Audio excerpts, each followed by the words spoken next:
The king of Natra, which is the empire's poorest nation, becomes sick and must stay in bed. He leaves the kingdom to his only son, Prince Wayne Salima Arbalest. Wayne is unusual. He's intelligent enough to improve his nation, but prefers to be lazy and spend time with his friends. When Wayne sees how terrible his father's kingdom is doing, he gets angry and decides to sell the entire nation to whoever offers the most money, planning to keep the money for himself. However, because the nation is in such bad condition, no one wants to buy it. This means he has a lot of work to do. Wayne makes the difficult choice to improve his nation's worth and reputation so he can find a good buyer in the future. During the meeting, Wayne learns that the Emperor of Earthworld has died, and his 3 sons are fighting for control of the Imperial Palace. With his bodyguard Ninim present, Wayne explains to his liegemen how dangerous it would be if they can't find a new emperor quickly. The liegemen agree with him. However, they strongly believe in Wayne and are confident he will protect them. Wayne pretends to care about the kingdom and sends them away. Once they leave, he screams in frustration. He then complains about how much trust the liegemen and the whole kingdom have placed in him. Ninim tells him to stay calm and work harder to improve their country. However, Wayne tells Ninim there's nothing in the kingdom worth protecting. He only cares about the kingdom because it's his retirement money. Still, he admits he needs to make Natra stronger, or no one will want to buy it later. At that moment, his sister, Princess Farania, arrives and asks to see her big brother. After he lets her in, she tells him about their father's health. Their father is doing much better now and is already out of bed. Wayne thinks this is good news but quickly moves to more important matters. He warns his sister to prepare for war because their neighbor kingdom, Marden, is about to attack Natra. Farania is very surprised and asks why he thinks this about Marden. Wayne explains that Marden just built a new gold mine on their land and corrupt officials are stealing all the gold. He reveals there's growing anger in Marden, so the king and his people want to distract their citizens. Winning an easy battle against a small kingdom like Natra would give them more time to keep stealing gold. Farania smiles and tells her brother about the nice things soldiers say about him. Wayne becomes nervous as Farania's bodyguard, Nanaki, confirms what she's saying. Farania prays for her brother to win and leaves the room. In the next scene, Wayne leads his army of 6,000 men to battle against Marden's 7,000 soldiers. After organizing his soldiers into formation, Wayne waits to hear the battle horn. While waiting, his commander comes to tell him the soldiers' spirits are low. Even though they've trained hard, no one knows what might happen. They're just afraid of real battle. Wayne sighs and decides to fix this problem quickly. He gives them an inspiring speech that renews their courage. After getting his soldiers motivated again, Wayne goes back to his tent. When he arrives, the battle begins. The Marden army's commander prepares his soldiers for battle and signals them to start. Both commanders stay in their tents to watch their battle plans unfold. Surprisingly,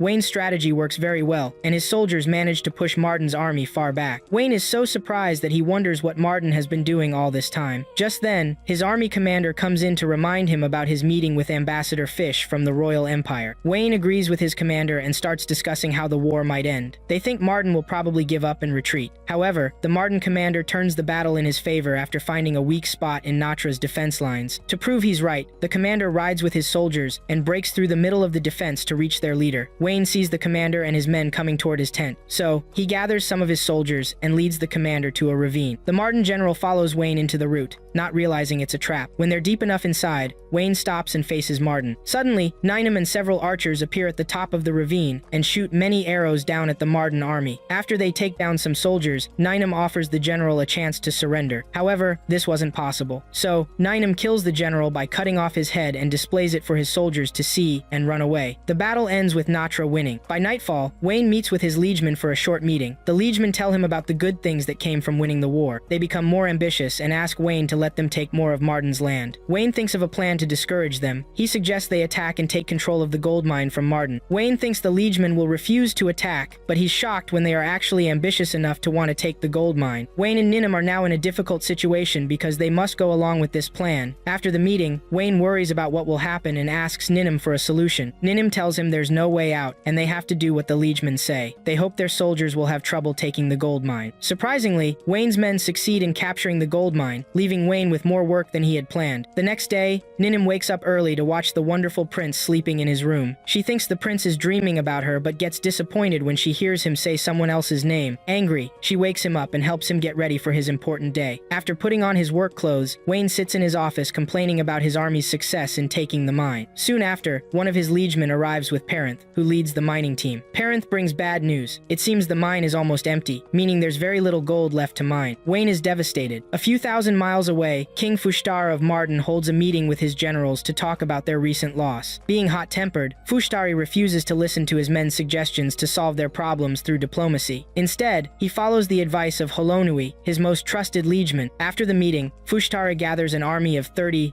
men, led by General Drawwood, to defeat the Natran forces. In 1 week, they expect Natra to fall under their control. Meanwhile, Wayne rests his head on his desk, tired and worried about the coming war against Natra. Ninim comes to check on him and tries to motivate him. However, Wayne gets a very good idea to keep Martin in a standoff long enough for them to ask for peace. To do this, they must quickly defeat the Martin forces and keep control of the mine. A few days later, Drawwood and his 30 soldiers approach Wayne's hideout. Wayne quickly learns about their strength and decides on the best strategy. He plans to extend the battle for a month until Drawwood and his men give up and choose peace instead. As time passes, the battle begins. One afternoon, both sides fight on the mountains near the mine. Drawwood's forces defeat Wayne's forces at first. However, after some time, the Natron forces manage to stop them. Wayne plans to use the area's landscape around the mine to his advantage. If everything goes as planned, Wayne wants to reduce Drawwood's forces and defeat them one by one in the narrow path leading to the mine. During Farania's lesson, Gladius teaches her. She asks some questions, but Gladius explains why the Martin army is at a disadvantage. After 2 days of fighting, Drawwood becomes frustrated. He asks his men why they haven't taken the mine from Wayne's men yet. Just then, his scouts return to tell him about a secret tunnel between their camps. Drawwood thinks the Natrons will use this place to attack him, so he waits until night and positions his men at the tunnel's entrance to catch the Natrons passing through. As expected, the Natrons do come. However, they turn back as soon as they see the Martin army chasing them. The Martin army follows them for a short distance until they realize something is wrong. By the time they discover the trap, it's too late as the entire tunnel collapses on them. At that moment, Wayne marks off this path from his list and decides to go after the general himself. Drawwood discovers the trap and becomes very angry. His men try to comfort him by pointing out something positive about the defeat. At least now the Natrons can't use any secret path to get through. The next day, Drawwood's forces break through Natra's defense. This makes Drawwood smile, but he doesn't realize it's all a trick to make them feel relaxed. By nightfall, Wayne and his men attack the Merdanian base and set everything on fire. Drawwood is caught by surprise and begins to panic. Before he can decide what to do, he hears rumbling sounds beneath him. This makes him lose more control of his emotions, and he starts making mistakes. Very early the next morning, Drawwood learns that the rumbling from the night before was just rocks falling and nothing more. He also checks the fort they captured the previous day and discovers the Natron army has already taken it back. At this point, nothing makes sense to him anymore. 2 weeks into the battle, Wayne sits and rests while his plan works out. Although they don't have many supplies left, the soldiers can still continue fighting. He jokes with Ninum, but stops when Drawwood's messenger arrives. Wayne listens to Drawwood's message. It turns out Drawwood only sent his messenger to make Wayne angry and cause him to make a mistake. Unlike Drawwood, Wayne stays calm. However, he becomes angry when the messenger insults Ninum by calling her a filthy servant. Wayne warns Logan, the messenger, never to speak that way about his right-hand woman again. Then, he sends his greeting to Drawwood and ends the conversation with a smile. A few days later, Drawwood decides to launch a full attack on Natra. Things go well for Drawwood until something unexpected happens. While he drinks wine in his tent, 2 people disguised as Merdanian soldiers enter his tent and show him Logan's head. Then, Wayne reveals himself and his general. Drawwood asks why this happened. After hearing Wayne's explanation, Drawwood loses all his remaining pride and tries to kill Wayne. However, Wayne pulls out his sword and cuts off Drawwood's head. At this moment, Fish discovers Wayne's amazing intelligence from the records and is amazed at how well the kingdom kept this secret. After killing the general, Wayne and his men return to their small nation to celebrate their victory. After toasting to their success, Ninum takes Wayne outside to discuss something important. She reveals that Martin's kingdom has been taken over by their neighbor kingdom, Cavern. From what Ninum has learned, she believes a traitor is responsible. Wayne puts his head in his hands as he thinks about what to do next. Ninum makes him feel better by showing him a letter from Parenth. They have found a new gold vein big enough to support the kingdom for some time. Wayne shouts happily because he thinks his retirement is starting. What he doesn't realize is that he still has much work to do before he can sell his country to the highest bidder. During his time at the military academy, Wayne was friends with a princess named Loa. At that time,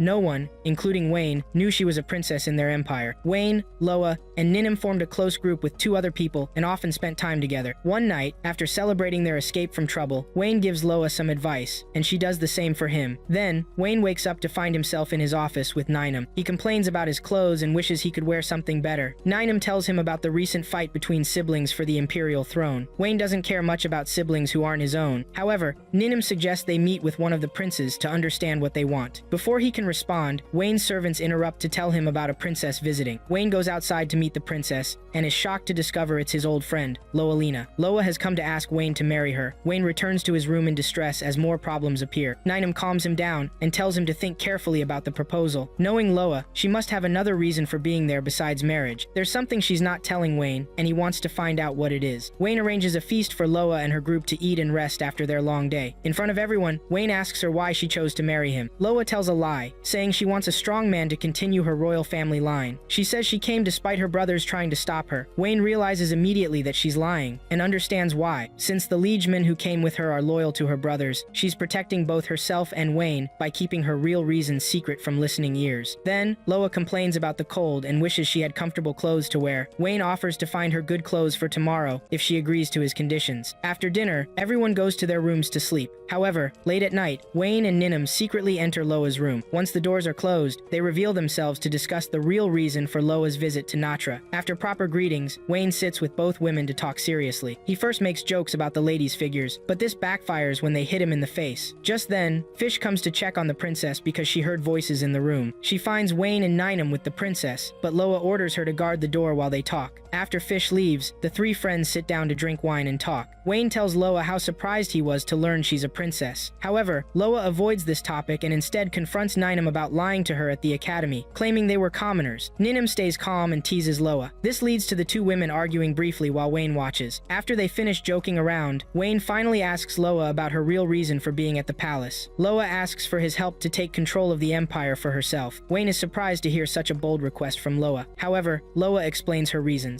The fight between her three brothers has left the kingdom vulnerable to rebels. She discovered a rebel group's plan to take over the kingdom and tried to warn her brothers, but no one paid attention to her because she was just a little girl. With no one else in the empire to help her, Loa decided to ask her old friends. Wayne thinks about her request and says no. Still, Loa doesn't give up. After their brief meeting ends, Wayne and Ninim return to their room. On the way back, Wayne tells Ninim that Loa isn't telling the truth. Ninim agrees and asks why he thinks so. Wayne tells her about strange weapons being distributed suspiciously around Natra. He thinks this might be connected to Loa and her people's arrival. However, he needs to investigate more before making any decisions. Moments later, Nanaki, Farania's bodyguard, catches up to them and asks for help with Farania. In the next scene, Ninim is with Farania. Farania is worried that her brother will become distant from her and their family after he marries Loa. Ninim smiles and promises Farania that Wayne will never abandon her. These words comfort Farania, and she changes the subject. She asks Ninim what she thinks about Wayne marrying Loa. Farania had always thought Ninim would be the one to marry her brother. Ninim gives a fake smile and tells Farania that she can't marry the prince because of her background, even if she wanted to. She tells Farania that this doesn't bother her because she still loves the prince anyway. Farania tries to ask more questions, but Ninim stops her and continues with her daily tasks. After meeting Farania, Ninim joins Loa and Fish in the women's bathhouse. They talk casually like friends and joke with each other. At one point, Fish asks about Loa's old friend group, and she tells them about the other two members besides her, Ninim, and Wayne. According to Loa, all five of them were troublemakers at school but avoided punishment because of Loa's royal status. While Loa continues talking, she mentions something about their secret admirers. Ninim interrupts her and reminds her about a particular admirer from the academy. Gerard, the son of Anketal, annoys Loa and she wants nothing to do with him. Unfortunately, the poor man couldn't understand her rejection and wouldn't leave her alone. In another place, Wayne meets with his sister to discuss her lessons with Gladius. After hearing about everything Gladius taught her, they begin talking about Anketal, the kingdom ruled by Duke Anketal. Wayne shares some geographic facts about Anketal and explains its king's history and diplomacy. After finishing that, he talks about Anketal's rough king and his son, Gerard. One of his liegemen interrupts his time with Farania to update him about the strange weapons being distributed around Natra. Wayne immediately stops his session with Farania and leaves to handle the situation. Meanwhile, Loa daydreams about an important memory with Wayne from the academy. They had just finished class that day and were alone together. Wayne quickly figures out her situation and promises to support her. He tells her that to show her family her strength, she needs to start a war and prove to the empire that women can rule just like men. Hearing this, Loa becomes more motivated to fight for her position. She asks Wayne to help her prove her strength, but Wayne says he can't risk the stress. However, she hits him a little and convinces him to help her. Back in the present, Loa wakes up to find out that Wayne has called her for a discussion. Loa accepts Wayne's invitation and meets him in the lobby that morning. Wayne begins by complimenting Loa to ease the tension between them. He then informs her about weapons being transported within Natran's borders. He believes someone is secretly moving weapons to arm rebels who plan to overthrow the empire while the three brothers are distracted fighting for the throne. Loa smiles and tries to be clever. She asks why she wouldn't have told her brothers if she knew about the rebellion. Wayne responds that her brothers probably dismissed her when she did tell them. Loa is amazed that Wayne could correctly guess what happened without witnessing it himself.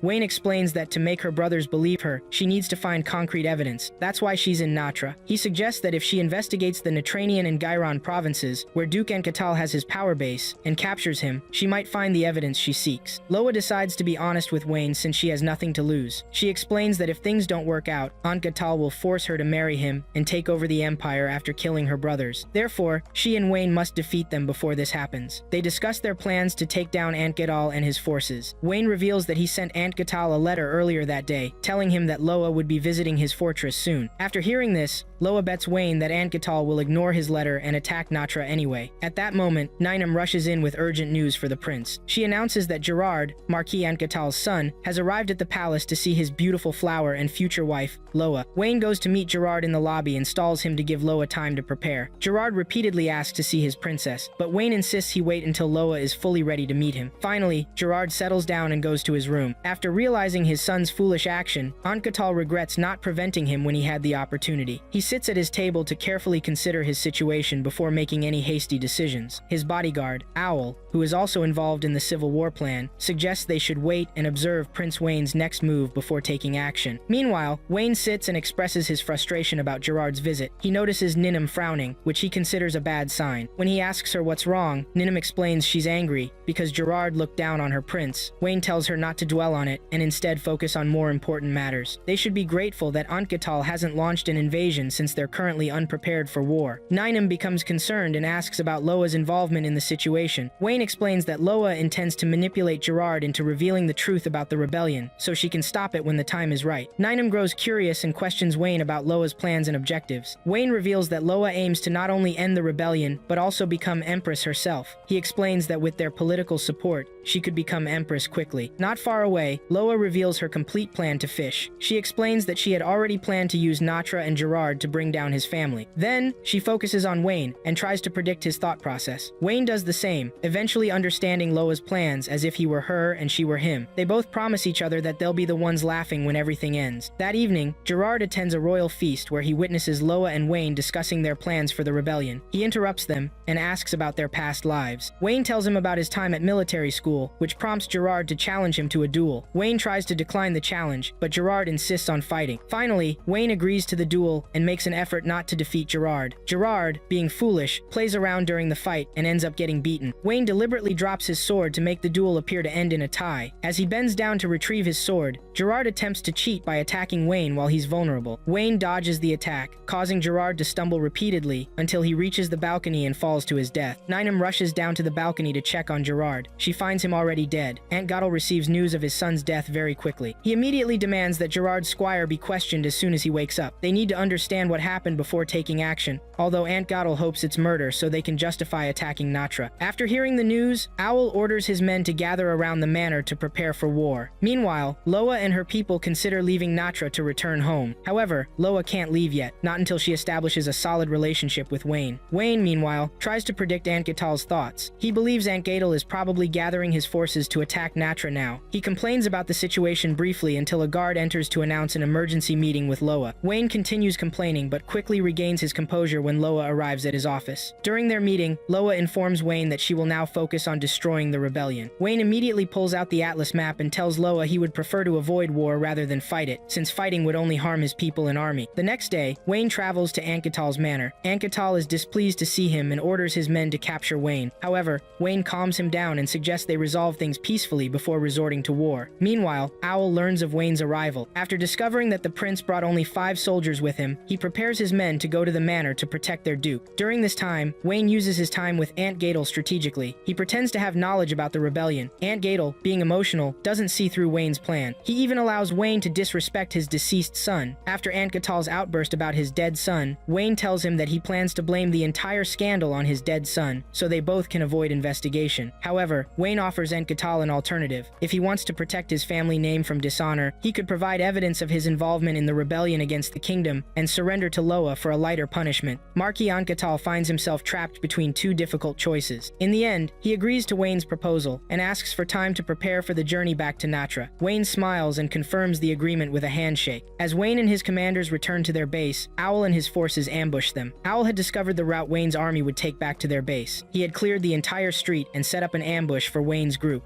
Meanwhile, Marquis Antgatl visits his dead son one final time before breaking his agreement with Wayne. He gathers his men and commands them to find Wayne and his soldiers. At the same time, Wayne and his men fight desperately against Owl's forces, who attack with deadly intent. During the battle, Owl manages to launch a surprise attack on Wayne. Fortunately, Wayne manages to dodge and figure out Owl's plans in time. Owl is surprised by Wayne's quick understanding and decides he must kill the Natran prince. It's revealed that Owl had sent his men to Antgatl's manor to destroy evidence of the rebellion while the Marquis was away. Owl continues attacking Wayne, believing his men are successfully destroying the evidence at the manor. However, he doesn't know that Wayne left Nanaki there to handle any intruders. At that moment, Nanaki catches two of Owl's men trying to break into the Marquis' home. She defeats them easily and leaves them for dead. When Owl realizes his plans have failed, he intensifies his attacks. However, Wayne outsmarts him and manages to cut off his arm before he can strike the prince. Owl and his forces are forced to retreat. After their departure, Wayne and his group realize that Antgatl has broken their agreement. They switch to Plan B, which involves fleeing and leading the Marquis into their own trap. In the following scene, Wayne and his 5 men successfully lure the Marquis into their trap. The Marquis, thinking he was pursuing only 5 men, is shocked to discover that Wayne was actually leading him to his hidden army. This discovery breaks the Marquis' spirit and makes him more willing to surrender. Nevertheless, the Marquis tries to think of a solution. At that moment, Loa's imperial force approaches from behind and orders him to see Princess Loalina. Marquis Antgatl follows Loa's men to the base camp without resistance. There, he finds Wayne sitting beside the princess. Before speaking to the princess, he demands to know why Wayne is present with her. After listening to his accusations, Princess Loa allows her general to reveal the truth. It emerges that Wayne had a legitimate reason to be there with Loa, and the military forces of Natra and Loa's army were conducting joint military exercises. Realizing this, the Marquis loses all hope and surrenders to both the princess and Wayne. Loa gives him a choice between life and death. The Marquis bows in shame and pleads for Loa's mercy. After dealing with the Marquis, Loa returns to Natra and meets with Ninum before departing for her kingdom. During their conversation, Ninum asks about Loa's feelings for Wayne, causing Loa to become very embarrassed. After composing herself, Loa asks Ninum when she noticed these feelings. Ninum replies that she's known for quite some time. Loa also informs Ninum that she has cancelled the wedding proposal now that the rebellion has been dealt with. Ninum thanks her and ends the conversation. Finally, Loa meets with Wayne to discuss their recent victory. She asks Wayne why he didn't handle the Marquis himself. Wayne explains that he wanted Loa to have complete control over the Marquis. Loa's face brightens with joy and surprise as she realizes Wayne's genuine care for her. She returns to the Empire Palace, feeling happy and with new aspirations to become as strong as her friends. She decides that once she's strong enough, she'll return to Natra to permanently stand by Wayne's side. Several weeks pass with Wayne's life returning to normal. Then he receives an invitation from the King of Kavaran, the kingdom that conquered Murden, to attend their annual Festival of the Spirit. As they journey to Kavaran, Wayne expresses concern about potential troubles they might face. Ninum agrees with him, particularly worried about the remnants of the Murden army hiding around the kingdom's borders, making the situation unpredictable. Changing the subject to lighter matters, Wayne compliments Ninum on her darker hair color, saying it makes her look more womanly. Ninum smiles and plays with her hair, asking him which hairstyle he prefers. Wayne recognizes this as a tricky question but tells her he prefers her white hair. Ninum shows her displeasure with his choice, and when Wayne tries to take an easy way out of the conversation, she hits him on the head. They continue their playful banter until returning to serious matters. Meanwhile, in Natra, Faranya finishes her lesson with her tutor, Gladius. Afterward, they discuss Kavaran's Festival of the Spirit. After learning about the event's purpose, Faranya becomes excited and expresses her wish to attend such a festival someday. At the same time, Ninum warns Wayne to maintain proper behavior once they arrive, as he's likely to encounter unusual people and sights at the festival. That evening, Wayne and his group set up camp at the gold mine they acquired from Marden. During dinner, Wayne discusses matters with Parenth and learns they are discovering more gold mines. The conversation shifts to their retired General Hagel, with hopes for his well-being. Meanwhile, within Natron's walls, several cloaked figures prepare to attack the royal house and take control of the country while Wayne and their most feared general, General Hagel, are away. They eat and celebrate what they believe will be Natra's final night under Wayne's rule as they prepare for the next day. As Wayne's group travels through the forest toward Kavaran, they encounter soldiers disguised as brigands. Wayne decides to retreat until they can determine the soldiers' allegiance, whether they're Murden army remnants or Kavaran forces. His question is answered immediately when the actual Murden remnants emerge from the dense forest vegetation and defeat the brigands. After the brigands flee, Wayne confronts the remnants and requests to speak with Prince Helmut. Upon reaching their hideout, Wayne is refused a meeting with the prince. Instead, Lady Zeno appears in his place. She explains that the prince is ill and cannot see anyone, but offers to convey any messages to him. She makes this statement while pointing her sword at Wayne's face. Wayne manages to calm her down and reason with her. Following their short discussion, they proceed to Cavern together. During their journey to Cavern, Ninum and Wayne's general praise the prince for his diplomatic handling of the situation at the hideout. It's revealed that Wayne offered Zeno an opportunity to confront the Caverinians about taking their land. He suggested that if Zeno accompanied him to Cavern, they could work together to meet with the holy knights attending the festival and request their assistance in liberating Murdan. At this point, Zeno puts away her sword and agrees to Wayne's proposal. However, she warns him against any deception, threatening consequences if he betrays her trust. Wayne assures her of his sincerity, and they quickly develop a good rapport. Within a few hours, Wayne and his group reach Cavern. On the evening before the festival, Wayne gathers his people for a meeting to discuss their responsibilities for the next day. The following day, one of Cavern's generals insults Wayne and his group. However, Wayne chooses not to respond to the provocation. Instead, he draws his men's attention to something he noticed about the general's soldiers, specifically, one soldier with a bandaged right arm. Wayne reminds his people about the arrow wound one of the brigands received from Murdan's remnants the previous day. This suggests that Cavern was behind the attack on Wayne. Wayne acknowledges this possibility and decides to maintain a calm approach for now. Next, Wayne arrives at the king's palace where the king of Cavern greets him warmly. After exchanging pleasantries, everyone disperses to attend to their duties. While exploring and investigating the city, Zeno spots Halunui, the traitor from their kingdom, and tries to kill him. However, Ninum stops her just in time to prevent their cover from being blown. She takes Zeno to a private location and urges her to stay calm. When Zeno complains about Halunui's role in her nation's downfall, Ninum advises her to save her revenge for the final day. Zeno expresses gratitude to Ninum for her help, and they develop a friendly relationship. Meanwhile, the king of Cavern leads Wayne to a secret meeting room and introduces him to the gathering of holy elites, which includes some of the most powerful warriors in the land. The king then nominates Wayne as their new recruit, believing him to be worthy. Wayne conceals his disgust at the king's manipulation until nightfall when he's alone with Ninum. After venting his frustration through shouting, Ninum asks if he truly intends to join the holy elites. Wayne admits he's seriously considering it, since being part of such an influential group would make things easier for him. He ultimately decides to accept the king's offer. The following day, Wayne visits Caldmelia, who holds the distinction of being the first woman to reach the highest rank in the holy elite. Wayne seeks her opinion about his nomination before accepting it. When they meet, Caldmelia tells him he can join if he eliminates all the Murdan remnants interfering with Cavern's plans. Zeno feels anger towards the outrageous woman before her but contains her emotions and waits for Wayne's response. Wayne ultimately says nothing significant and leaves shortly after. In another part of the kingdom, Ninum spies on Commander Levert, who had insulted them the day before. From her hiding spot in a tree, she reads his lips and discovers a plot to eliminate Wayne and seize control of the kingdom of Natra. That night, the renegades, who are traitors to the kingdom of Natra, capture Parenth and the other miners and imprison them. Meanwhile, Owl discusses Wayne's capabilities with Caldmelia. Caldmelia dismisses Wayne's abilities and wonders what he will do next. The next morning, after Farania's lessons with Gladius, she becomes worried and questions her teacher about her brother's upcoming meeting with King Ordelas of Cavern. Gladius notices Farania's worry and shares some information about Ordelasse and his infamous reputation. His description makes it clear that Ordelasse is extremely dangerous. Gladius also tells Farania about the strange private festivals that Ordelas would hold away from his royal court, events where he would hunt and kill slaves for entertainment. Later that evening, Ninum,